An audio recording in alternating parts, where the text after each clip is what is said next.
What's up guys, this is Rainacide here, coming out with a quick video regarding EVO 2019. As we all know, it's going to be coming very soon in August of this year, and we already know the 9 games have been announced so far. Mr. Wiz, aka it's pretty much the guy that's running EVO, has released the leaderboards actually of the EVO main games and the registration numbers so far. As of today, was it May 2nd, May 1st?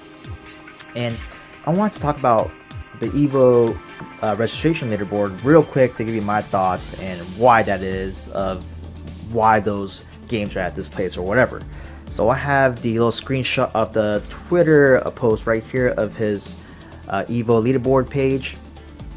Okay, so 9 games that we all know are confirmed for EVO, and this is the current leaderboards of right now. As of right now, the top 3 positions has somewhat switched around in the last month or two, and I've checked it before, but I decided to post a video now based on these things because it seems a little more concrete, because some things just seem like they might be what they are now. So Super Smash Bros. Ultimate being number 1 as of now, that's not a surprise. I felt like that's gonna happen from the get-go. This game's been well received. It's the number 1 selling fighting game of all time as of right now, 13 million copies, so it's ridiculous. It would be ridiculous that it wouldn't get those high numbers. Now, I do believe even though it gets high numbers this year, and it breaks a record for EVO registration, I still think it will have a big drop off next year, as proven by Street Fighter V and pretty much Dragon Ball FighterZ. So number 1, Super Smash Bros. Ultimate. I see it staying number 1 until EVO. I don't see it being surpassed by any other game on that list. So after that, we have Tekken 7. This is the game I'm most excited about on this list. You know, it's been on the EVO lineup for what, 5 years now, right? 4 or 5 years total. But this is the first time where I feel like it has a very prominent position in the EVO leaderboards. So this last 3 months, the Tekken 7 position has swapped around 2nd and 3rd with Street Fighter V, and back and forth. But I truly do believe this year that Tekken 7 will finally surpass Street Fighter V in registration numbers. Dragon Ball FighterZ did it last year as the first year entry, but I think Tekken 7 has really built that organic growth, and I think it could sustain that growth and stay at 2nd place above Street Fighter V. Now, I do not know if it'll be ahead of Street Fighter V on Finals Day, but at that point it really doesn't matter to me too much because it's on Finals Day regardless. But I'm very happy for Tekken 7, and I'm glad that sustained this growth. It's an awesome game. So that's Tekken 7. Street Fighter V being 3rd place, well, that's not surprising, but it's also, you know, not a bad or good thing. I think it, for the age of its game, the age of the game, and the way it's trending right now, it makes sense. In terms of like how the game's perceived right now, people love playing it. Apparently, you know, it's been well received as a player. But in terms of the community, people have kind of dipped down on it because of lack of communication from the developer and so on. But I do not see Street Fighter V dropping down anymore below this leaderboard when EVO starts. It's a very healthy spot, and obviously Street Fighter has a strong, you know, legacy in EVO. So I do not expect it to drop or get in lower than 3rd place. But that's Street Fighter V. I don't know if they'll get 2,000 competitors again. That might be true, might not. Now the 4th game on this list. Let me check real quick. Under Night in Birth. That's right. So this is a game that's been, again, had this organic growth. Never has been a main game EVO in the lineups, right, of any previous year. It's been at EVO as Anime EVO or side game, but never has it been a main game at EVO. This year it has, and the passion of the fans and the community base has definitely shown that at being 4th place at EVO on these EVO leaderboards. I don't know if that'll be sustainable until July when they cut off their registration, but with 2 months left, it looks pretty damn good. It's crazy because it's beating 2 games that are new of this year on that list of 2019. So Under Night in Birth, I don't know if it's staying 4th place, but it's pretty damn good standing. with that being said, we have the next game, which is Samurai Shodown, the game that I mentioned that Knight and Breath is beating right now. That's new, is Samurai Shodown, but Samurai Shodown has not been released yet. It's coming out, was it next month, end of June?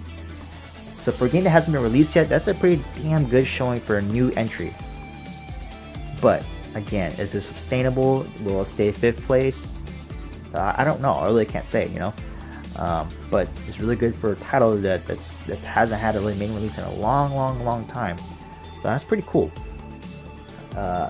So that's Samurai Shodown. I can't say too much about it. I don't know anything about it really. Mortal Kombat 11. So a game that just came out about a week and a half ago. MK11. Now, as always, NRS games never had the highest registration numbers at EVO, and I really thought that MK11 would have a crazy bump in numbers this year because of the way the game is, you know, I guess going back to more that footsie style, but I don't know, people like that, right? That neutral kind of slow pace. Some people don't like that, some people do. I don't know what it is. I thought it would have had higher numbers. So it being at 6th place is very surprising, you know, and it's a new title. It's second to Smash in terms of you know, casual appeal. And that, of course, NRS games always had the biggest drops from your year in terms of after being at EVO for the first year. But still, I expected MK11 to have a higher ranking, maybe 4th place at the highest. So I think it can surpass Samurai Shodown in the leaderboard by July, because the game is already dropped already and people are actually playing the game. But we'll see. So 7th place, this is probably the most disappointing drop of all. Dragon Ball FighterZ, the game with the most entrants of last year, was it 2600 or whatever, surpassing Street Fighter for the first time. Like a game that surpasses Street Fighter in a long time, if any time I can recall, and it had the biggest drops. I saw this coming, not because I doubt the game's, you know, like the actual game, because the game has a thing called, it's based on, it gets its appeal from the casual IP, right? Kind of like Smash. That's not a bet. That's not a rip on the game. It's just I'm saying what it is. It's the IP, right? So people are drawn to Dragon Ball FighterZ because of IP. But a lot of these players that join EVO probably for the first time are not really hardcore fighting game players, or you know too much about it. Maybe they are, but they probably got wiped out at EVO, or they didn't even come to EVO. They probably just signed up and didn't show up. We don't know.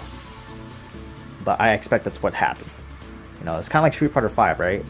Probably a new age of people, but if you really think about the numbers from 2016 to 17, that's a half, almost a 50% cut. 5,000 to 2,000 something people in 1 year.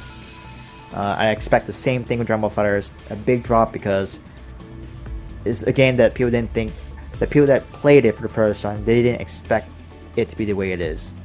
Not in a bad way, it's just because the game is, I don't think it's really beginner friendly. That's just how I see it. And it's surprising it's almost last place. And at this point, I don't know if it can get any higher than 7th place. I think it might just stay where it is right now. Next game is SoulCalibur VI, a game that's the 3rd newest on this list. The newest game was 2018. This is a game that I really wanted to do well, and the numbers are not really showing it. I don't know the actual numbers at EVO, but in terms of Twitch and sales and all that stuff, it doesn't seem to be that great. Now that's warranted because, you know, again, this game hasn't been, SoulCalibur hasn't had a main entry title in what, 5-6 years, and you know, maybe some things people weren't happy with on launch, but it is what it is. And SoulCalibur VI, right now, I can see being dropped next year if it doesn't do too well at EVO at all this year. As of right now on the leaderboard, it's 8th place. Do I see it going lower? No. Do I see it going higher? No. I see it staying at 8th place. So 9th place is the final game, BlazBlue Cross Tag Battle, a game that people were surprised made a 2nd year entry at EVO. And this one pretty much replaced Guilty Gear. It was here last year, but it replaced Guilty Gear as the other anime fighter, because last year we had 3. So this game, it's a really fun game. I don't play it much. I play it every now and then. I watch it every now and then, but I didn't think the game would have a high numbers of registration, and I think it's the same thing this year. I do think this might be the final year cross tag battle. Not much else to say about it. I do think it'll stay at 9th place on this leaderboard. So this is a long video, but yeah, We're now May 1st, 2019, and Mr. Wiz has dropped the leaderboards for EVO. So what do you guys think will happen when registration ends in July? Do you think this EVO leaderboard will stay the way it is, or will it fluctuate? What games will actually get the higher registration numbers? What games will get the lower ones? And what games do you think will actually drop next year because of the stats? So leave your comments below. If you like this little video, give me a like. If not, thumbs down. I know it's a little bit long and rambly and kind of out of nowhere, but I figured I'd make a video on the fly. So anyways, peace.